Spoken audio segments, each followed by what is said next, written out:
Selamat datang di podcast RSKM.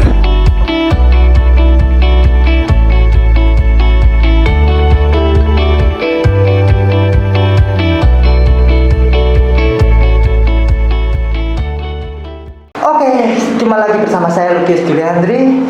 Pada siang hari ini kita akan mengadakan podcast. Oh iya, sebelum kita awali podcast ini, saya akan mengucapkan salam bagi semua pemirsa maupun pendengar podcast RSKM, yaitu salam sehat bersama RSKM. Ya, baik, kita awali dengan ini ada tamu kita ini baru dan masih muda. Ini saya panggil ibu apa? Atau sister?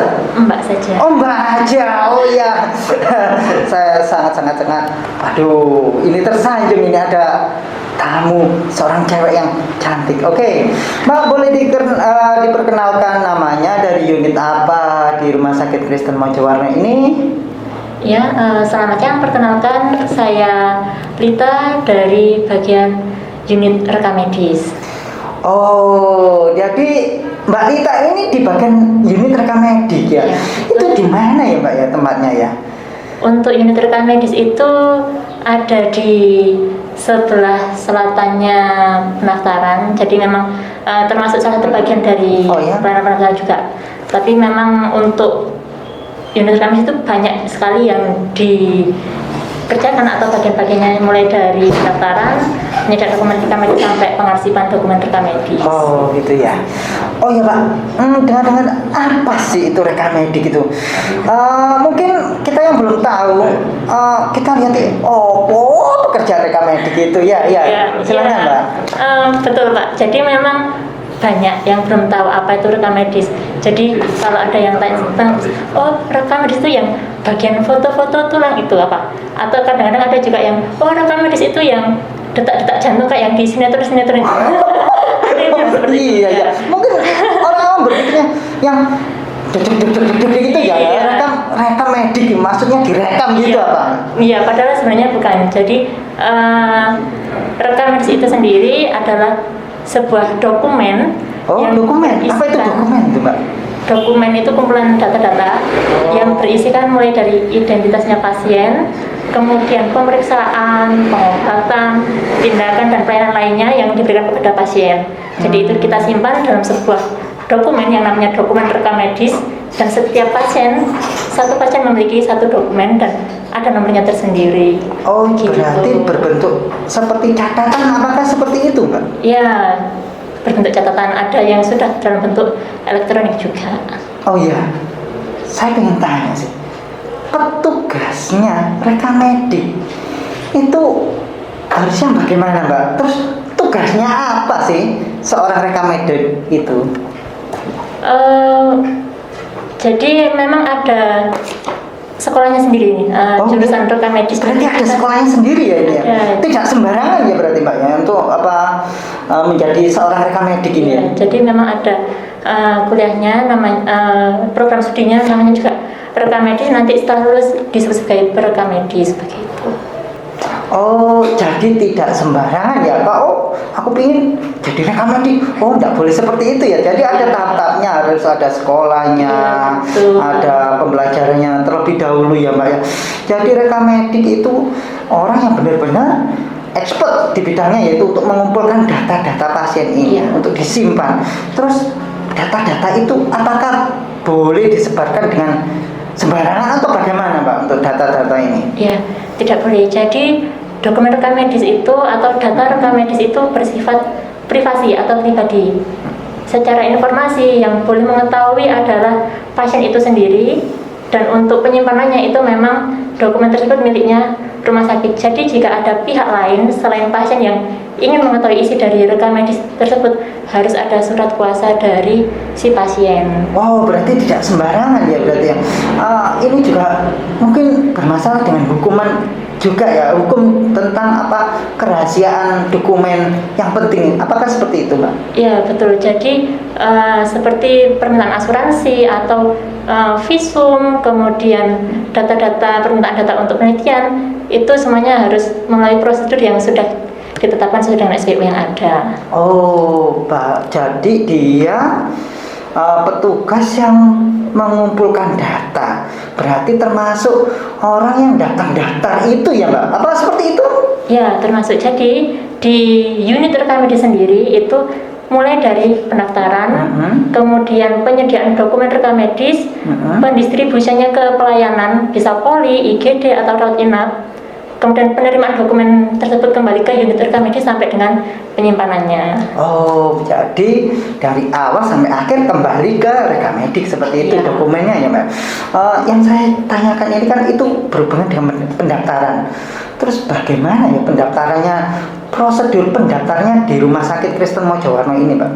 Nah, ini untuk di Rumah Sakit Kristen Mojowarno saat ini itu kita ada 3 jalur untuk pendaftaran. Oh, ada 3. Oh, baru tahu saya kalau ada 3 ini. Jalur apa aja? Apa jalur Jakarta, Jawa Tengah, atau Jawa Timur seperti itu, Mbak? Ya, jadi ada pendaftaran langsung. Oh, iya. Kemudian yang dimaksud ada langsung itu gimana? datang ke tempat pendaftaran atau onsite. Kemudian ada melalui WhatsApp. Kemudian melalui JKN Mobile. Oh, berarti ada 3. Yang pertama bisa langsung datang ya. Ya, yang kedua betul. melalui WA itu ya. Yang ketiga melalui mobil JKN. Yang saya tanyakan untuk yang datang itu apa saja, Mbak, yang harus dibawa kalau pendaftaran? Jadi untuk pasien yang baru pertama kali periksa itu biasanya pendaftarannya yang bisa dilakukan adalah melalui pendaftaran langsung atau melalui JKN Mobile untuk pasien BPJS. Untuk yang datang langsung itu mereka harus membawa kartu identitas. Harus itu ya? Wajib. Bawa NIK, yang bernik bisa KTP atau KK. Pakai SIM bagaimana? Kalau SIM karena SIM belum ada NIK-nya, jadi diusahakan yang ada NIK-nya. Begitu. Kalau misal tercatat sesuai dengan di pemerintah. Ya, betul. Oh, gitu ya. Selain itu, Mbak, untuk yang syaratnya yang mendaftar dengan WA atau WhatsApp itu apa saja, Mbak? Kalau WA itu untuk pasien-pasien yang sudah pernah periksa. Oh, ya? Itu jadi untuk pendaftaran awal itu mereka akan mendapatkan nomor rekam medis atau mungkin lebih gampangnya seperti nomor induknya pasien. Oh, gitu. Jadi nomor rekam medis itu nanti bisa digunakan untuk melalui WhatsApp. Pendaftaran melalui WhatsApp, jadi menyertakan tanggal kontrol dan nomor rekam medis, kemudian dia ke poli mana periksanya. Oh, kalau misalnya saya pasien baru, saya ingin daftar melalui WA, berarti tidak bisa atau bagaimana, Mbak? Iya, tidak bisa. Jadi untuk pasien baru, kalau misalnya umum atau asuransi swasta, itu langsung di tempat pendaftaran. Oh ya, jadi kita perlu ingatkan pada pasien yang baru harus datang di onsite, istilahnya langsung di pendaftaran ya, Mbak ya. Oh, ya, yang ketiga ini, Mbak, yang ini lagi booming yang kita sosialisasikan itu ya, mengenai pendaftaran secara online JKN Mobile. Itu bagaimana, Mbak, prosedurnya? Ya, ini memang lagi hangat-hangatnya. Oh, hangat. Oh, berarti kayak bubur panas gitu ya. Makanan yang hangat kan enak rasanya. Ya, jadi ini memang kita sedang sosialisasi untuk pasien-pasien ini biar bisa mendaftar melalui JKN Mobile. Jadi pertama memang harus punya aplikasinya dulu. Dulu di Play Store, JKN Mobile. Kemudian mendaftar di sana, membuat akun. Setelah itu kalau memang sudah punya rujukan dari FKTP, itu baru bisa melakukan pendaftaran. Oh, jadi kalau melalui JKN Mobile itu yang pertama harus download aplikasi ya. Tentu saja mendaftar di aplikasi JKN Mobile. Kemudian kita daftar, ada menu di situ, apakah ada fitur-fitur seperti pendaftar di JKN Mobile itu, Mbak, sehingga kita mudah untuk pendaftaran di rumah sakit. Ya, jadi setelah download aplikasinya, kemudian kita membuat akun di sana, nanti ada menu untuk ambil antrian. Oh, gitu. Jadi di sana ada 2, ada antrian ke vaskes pelayanan pertama, kemudian vaskes tingkat lanjut.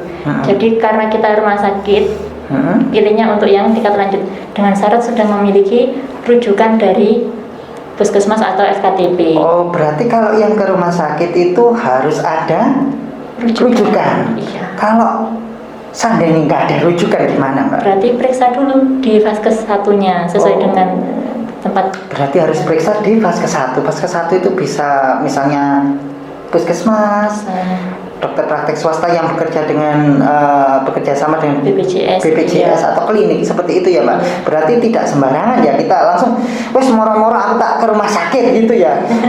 Dengan saya kan sudah punya mobil JKN, tapi belum tentu bisa diterima ya Mbak kalau betul. tidak ada rujukan seperti itu ya. Oh, berarti sahabat-sahabat RSKM kalau memakai JKN Mobile itu ada prosedurnya memang. Yang pertama memang harus ada rujukan dari Vaskes tingkat 1. Kalau sudah ada rujukan, pasti di dalam aplikasi JKN Mobile itu akan keluar dengan sendirinya, dirujuk di dokter bagian apa dan tanggal berapa, seperti itu Mbak.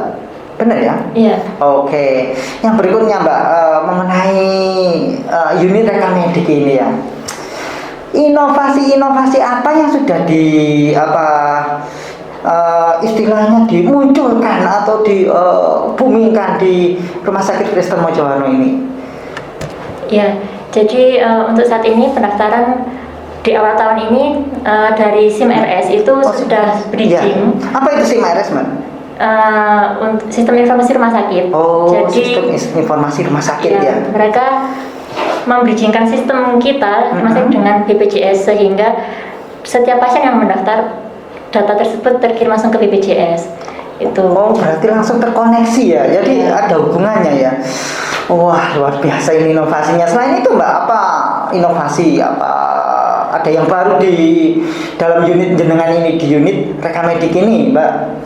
Ya, selain itu ini pada tahun-tahun ini sedang pembangunan untuk rekam medis, elektronik rekam medis. Wow, jadi ini data-data canggih nih kalau pakai rekam medis, berarti pakai elektronik gitu ya Mbak? Iya. Itu bagaimana itu Mbak?